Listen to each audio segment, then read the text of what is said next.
for case-sensitive lookup, where this little w has to be matched there, but not with a big W, we can use the exact function, which will compare two items based on their case. So for the lookup item, I'm going to put that, comma.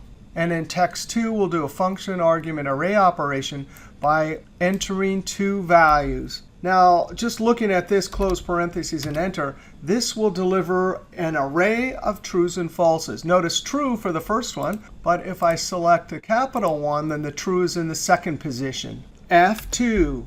Now we use that inside of filter, and in the array, those are the items we're looking up, comma.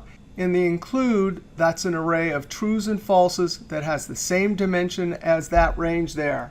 And that is our formula for case-sensitive lookup. When I hit enter, it got the right 5,000. And when I change it to the lowercase, bam, there it is, 1,500. If you need to do it old school, which means you don't have Microsoft 365, yes, exact is case sensitive, but so is find. So if I say, hey, find, I need you to look up that within these, it's going to tell us the position in each one of these strings.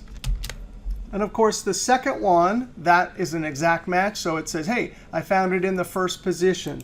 We put that inside of the really old school lookup function. The lookup value will be 1, comma, within that range there, comma, the result vector, there it is.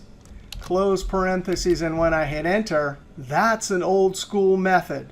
But guess what? There's lots of old school methods.